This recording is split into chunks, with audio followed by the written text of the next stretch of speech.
Dito sa ating bansa, napakarami nating batas hinggil sa pangangalaga ng kalikasan. At syempre, kapag may batas, dapat may nagpapatupad nito.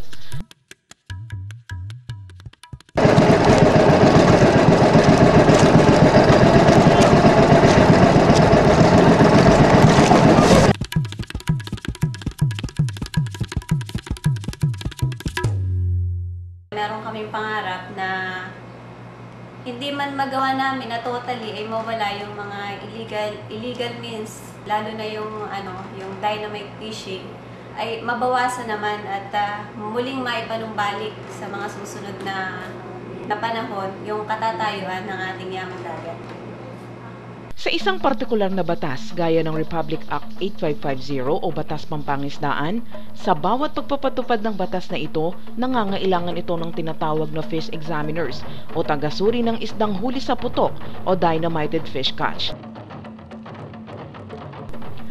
Ang pagsasanay sa fish examination ay isang katuparan para sa Bureau of Fisheries and Aquatic Resources o BIFAR, Tanggol Kalikasan, Patnubay Development Project Incorporated, at Institute of Social Order o ISO na nagsusulong at tumutulong para sa pangangasiwa at pangangalaga ng yaman ng baybaying dagat.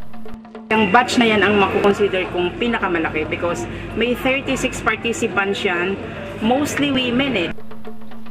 Layunin ng pagsasanay na madagdagan ang tagapagpatupad ng batas pangpangisdaan, partikular sa pagsusuri ng isdang nahuhuli sa pamamagitan ng pangpasabog. Mahigit sa 40 ang nagnais makapagsanay, 39 ang nakapasa at 36 ang nagtapos. May dalawang bahagi ang pagsasanay. Una, ang fish examination proper. Pangalawa ay ang post-test. Ang fish examination proper ay tumagal ng 2 araw na kinapapalooban ng lecture, workshop, laboratory at on-the-job training, samantalang ang post-test ay nakapokus lamang sa actual na pagsusuri ng isda. Ang mahuhusay na tagapagsanay ay nagmula sa BIFAR Central Office Region 4A at Tanggol Kalikasan sa 39 na mag-aaral mula sa iba't ibang bayan at iba't ibang tanggapan sa lalawigan ng Quezon, pambayang agrikultor, akademya, people's organizations at non-government organizations na iba-iba ang educational background.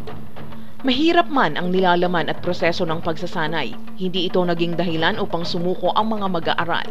Sa halip, nabuo dito ang pagkakaibigan at pagsasamahan at isa sa pagsasanay na hindi nila malilimutan. Enero 2004, matapos ang post-test, nabuo ang konsepto ng samahan ng fish examiners, una sa buong Region 4. Marso taong 2005, sa isinagawang Assessment and Planning Workshop ng Tanggol Kalikasan at Patnubay Development Project Incorporated para sa mga bagong deputadong fish examiners, nabuo ang organisasyon ng fish examiners. Ito ay tinawag na tagasuri ng isda sa Quezon o TINIC. Ang doon is after that particular fish examiners training, na-form sila into association. Siguro gusto nila na yung trainings and the learnings that they got will not just end up after the training. So they even form themselves into association na ang tawag nila dyan ay TINIC. So, ang TINIC ay sila ay yung purely, ang member ay mga fish examiners. Yun nga, may layunin sila na protektahan yung ating yamang dagat. Tumatayong tagapangulo si Rosalie Recaro ng tanggapan ng Pambayang Agrikultura ng Pagbilao. Narehistrado ang TINIC sa Securities and Exchange Commission o SEC noong 14 ng Disyembre taong 2006 bilang kauna-unahang samahan ng mga fish examiner sa lalawigan ng Quezon o maging sa buong Region 4A. Sa humigit kumulang 2 taong pagkakatatag ng TINIC, malaki ang naging kontribusyon nito sa pagpapatupad ng Batas Pampangisdaan. Pagsagawa ng 153 apprehensions o fish examination na may 438 taong nahuli, 162 kasong naisampa, 75 kasong naisampa sa korte sa ilalim ng RA 8550 at 67 sa ilalim na umiiral na Municipal Fishery Ordinance o MFO. Sa 162 kaso, 122 dito ay natapos na. 81 ang nasa proseso pa, samantalang 6 ang hindi pa naisasampa sa korte sa iba't ibang kadahilanan. Patuloy din ang ginagawang kampanya ng tinik tulad ng pagbibigay ng paalaala at babala sa mga konsignasyon, pagdalo sa mga pagtitipon, pagpupulong at pag-uusap hinggil sa usaping pangpangisdaan. Nakapag-ipon sila ng pundong humigit kumulang na 20,000 piso mula sa buwanang butaw. Ang pundong ito ang ginagamit sa pang-ambag sa pagkain sa mga lokal na pamahalaan sa tuwing magpupulong ang tinik, pagbili ng uniforme ng mga kasapi at iba pang kagastusan ng samahan.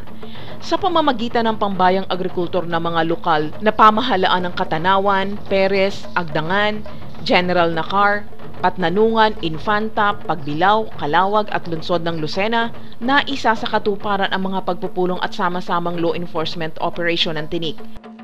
Samantalang ang Tanggol Kalikasan ang tumutulong sa legal at technical na pangangailangan sa pamamagitan ng regular na legal clinic, dokumentasyon ng mga kasong kinakaharap ng mga fish examiners.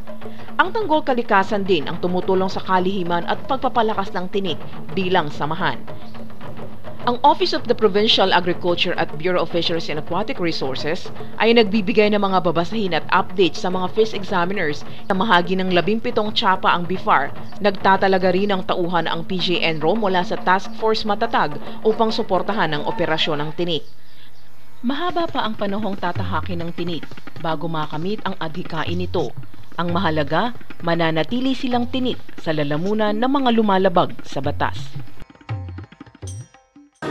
So I just hope na yung mga efforts that were initially given and done by the TINIC and other fish examiners previously trained, it will go on.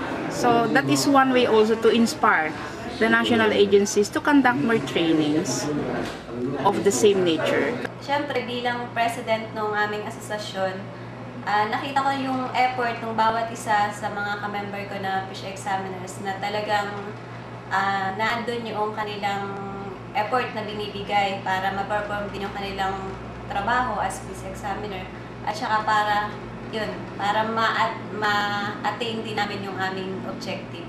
It's not how you made it in the training room, but how you make it outside the training. Only when the last river has been swum, only when the last tree has been climbed, only when the last fish has been caught, that's the only time that we realized that we could not eat money.